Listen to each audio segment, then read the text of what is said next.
अस्सलाम वालेकुम स्टूडेंट्स। बेटा आज हम कंपाउंड ऑफ नाइट्रोजन की स्टडी करेंगे। आपकी बुक के ऊपर सिर्फ नाइट्रोजन के 2 ऑक्साइड्स को डिस्कस किया हुआ है, लेकिन एक्चुअली इसके 5 ऑक्साइड नॉर्मली एग्जिस्ट करते हैं, जिनको हम आम तौर पे स्टडी भी करते हैं, जानते पहचानते हैं। तो ये जो कंपाउंड ऑफ नाइट्रोजन की हम बात करेंगे, इनमें सबसे ज़्यादा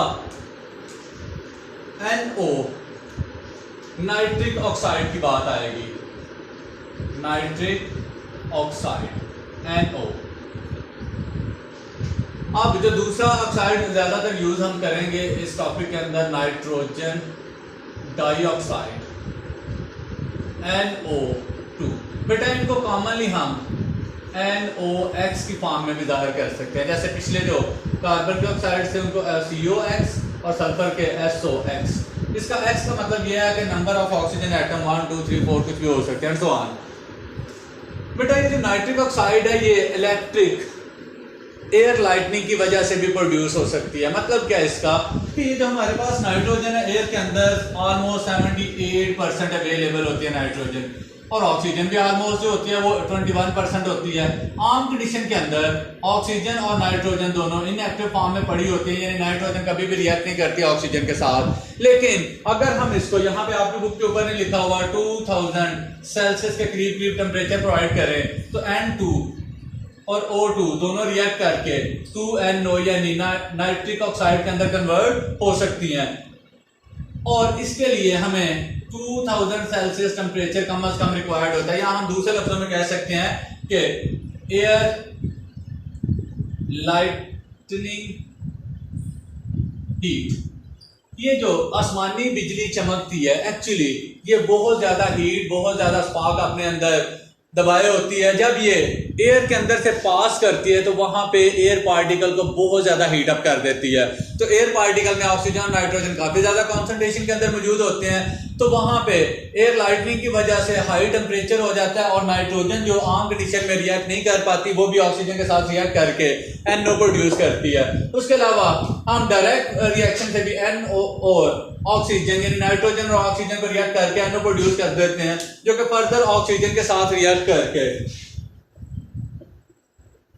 NO2 के अंदर कन्वर्ट हो जाती है, यानी नाइट्रोजन डाइऑक्साइड के अंदर कन्वर्ट हो जाएगी।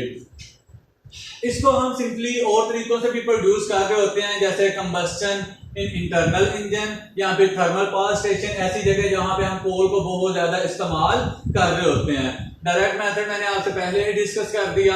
अब बेटा एक और चीज आप ध्यान से देखिएगा कि हमने इससे बचना किस तरह है। इसके प्रॉब्लम बहुत ज्यादा है, क्योंकि इनको जनरली हम NOx से जाहिर करते हैं, ये चीज भी मैं डिस्कस कर चुका। ये इरिटेशन क्रिएट करती है ब्रीदिंग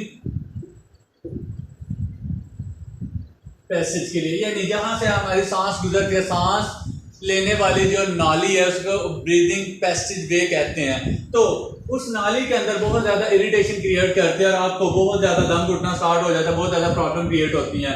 उसके अलावा अगर हम वाटर का रिएक्शन करवाएं नाइट्रोजन के ऑक्साइड के साथ, तो मेरे पास नाइट्रिक एसिड प्रोड्यूस होता है। दिस नाइट्रिक एसिड और साथ में नाइट्रस एसिड भी प्रोड्यूस होता है।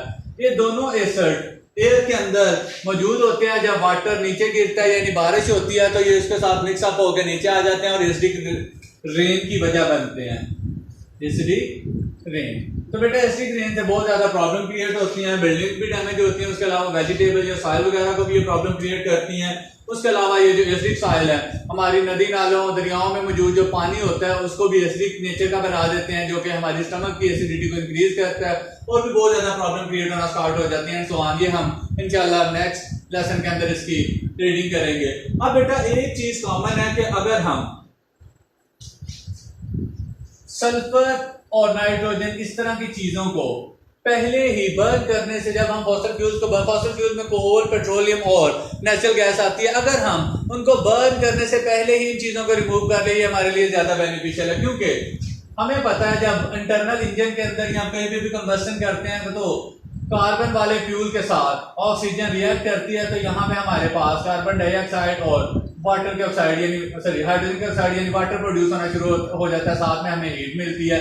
तो एक्चुअली कार्बन ऑक्सीजन के साथ रिएक्ट करके कार्बन का ऑक्साइड हाइड्रोजन ऑक्सीजन के साथ रिएक्ट करके हाइड्रोजन के ऑक्साइड प्रोड्यूस करेगा। ऐसे ही अगर उस फ्यूल के अंदर कहीं पे थोड़ी बहुत सल्फर और नाइट्रोजन मौजूद हो तो डेफिनेटली वो भी ऑक्सीजन के साथ रिएक्ट करके नाइट्रोजन के ऑक्साइड या फिर सल्फर के ऑक्साइड प्रोड्यूस कर सकती हैं। लेकिन अगर इस सल्फर और नाइट्रोजन को हम पहले ही रिमूव कर दें तो ये हमारे लिए ज्यादा बेनिफिशियल होगा। उसके अलावा भी आपने 9th क्लास के अंदर पढ़ा था calcium is used to remove petroleum sulphur या फिर calcium is also used to remove sulphur from petroleum product. आप इसको इस फॉर्म में भी लिख सकते हैं, सल्फर फ्रॉम पेट्रोलियम प्रोडक्ट। बेटा येलो बॉक्स आ गया, इसको मैं थोड़ा सा 2 मिनट के अंदर डिस्कस कर देता हूं। इसके अंदर लिखा हुआ है गवर्नमेंट के क्या रोल है या गवर्नमेंट क्या रोल प्ले कर सकती है हमारी इस तरह की पोल्यूशन को कम करने के लिए। बेटा हमारे यहाँ पे तो इतना ज्यादा इस चीज के बारे में चेक एंड बैलेंस नहीं है, लेकिन बहुत ज्यादा कंट्रीज है जहाँ पे जो गैस इवॉल्व होती है उसके अंदर पर पार्टिकल जो गैस है उसको चेक किया जाता है। अगर कोई इंडस्ट्री से ज्यादा इवॉल्व करती है तो उसको फाइन भरना पड़ता है या फिर वो उसके लिए गवर्नमेंट को पैसे पे करती है कि आप एयर को इस तरह क्लीन कर लें, हम उसके लिए पैसे पे करते हैं। तो वो कोशिश करते हैं कि एयर को क्लीन ही रखा जाए, ज्यादा उसको फेंका ना जाए। हमारे तो यहाँ पे जो पानी है उसको नीचे ड्रेनेज सिस्टम बना के नीचे फेंक दिया हुआ, जिसकी वजह से हमारा ग्राउंड वाटर भी पोल्यूटेड होता जा रहा है एंड सो ऑन। तो बेटा इसके लिए सबसे पहले हम क्वालिटी ऑफ फ्यूल चेक करते हैं। हम सबसे पहले क्वालिटी ऑफ फ्यूल चेक करेंगे कि फ्यूल की क्वालिटी हाँ इस लेवल की है या नहीं। इसके अंदर अगर सल्फर नाइट्रोजन इस तरह की चीजें मौजूद है तो हम उनको सबसे पहले रिमूव कर लें। क्वालिटी अच्छी है, ये इंजन को ज्यादा नुकसान तो नहीं पहुंचाएगी, ये ज्यादा धुआं प्रोड्यूस तो नहीं करेगी जिस वजह से हमारी एयर पोल्यूशन इंक्रीज होने का चांस होता है। उसके अलावा बेटा हम कोशिश करें तो आपको एक चीज शायद मैंने डिस्कस की हो, अल्कोहल को हम एज ए फ्यूल यूज कर सकते हैं। तो जो जिस अल्कोहल को हम एज ए फ्यूल यूज करते हैं वो इतनी ज्यादा पोल्यूशन क्रिएट नहीं करती। तो हम अगर गवर्नमेंट थोड़ा सा इसमें साथ दे तो हम फॉसिल फ्यूल की जगह पे अल्कोहल वगैरह से रिलेटेड जो फ्यूल्स हैं उनको यूज करके पोल्यूशन से बच सकते हैं। उसके अलावा कहते हैं कि अगर हम इलेक्ट्रिक चार्जेबल गाड़ियां चलाना शुरू कर दें तो उसकी वजह से भी पोल्यूशन कम होगी, क्योंकि फॉसिल फ्यूल्स को तो हम बर्न करेंगे ही नहीं। सो हम कुछ ना कुछ स्टेप्स लेंगे ताकि हम इन चीजों के ऊपर काबू पा सकें और हमारी एयर की पोल्यूशन कम हो सके। उसके अलावा बेटा आप देखें कि हम एक कार के अंदर अगर एक ही बंदा बैठ के लाहौर जा रहा है तो बजाय उसके अगर हम पब्लिक ट्रांसपोर्ट को ज्यादा सपोर्ट करें, हमारी गवर्नमेंट पब्लिक ट्रांसपोर्ट को ज्यादा सपोर्ट करे। एक्चुअली हम पब्लिक ट्रांसपोर्ट से इसलिए अवॉइड कर रहे होते हैं क्योंकि उसका स्टैंडर्ड कोई नहीं है, उसका मतलब आने जाने का कोई सीक्वेंस नहीं है। लेकिन अगर इसी को ही बड़ा मैनेजेबल किया जाए, जैसा कि हम देखते हैं लाहौर के अंदर मेट्रो चल रही है, तो इस तरह का अगर ट्रांसपोर्ट अच्छी मैनेज की जाए तो बजाय इंसान ज्यादा पैसे खर्च करके ट्रैवलिंग करे, इसको पैसे भी कम खर्च करने पड़ेंगे और एक बस के अंदर ज्यादा लोग भी बआसानी एक जगह से दूसरी जगह मूव कर सकते हैं। तो पब्लिक ट्रांसपोर्ट को भी अगर बेहतर किया जाए तो उससे भी एयर पोल्यूशन कम हो सकती है, क्योंकि फ्यूल कम बर्न होगा और कम इस तरह के ऑक्साइड प्रोड्यूस होंगे। आई होप बेटा आपको समझ आ गई होंगी चीजें। इंशाल्लाह 2-3 दिन के अंदर अंदर ये चैप्टर भी वाइंड अप हो जाएगा।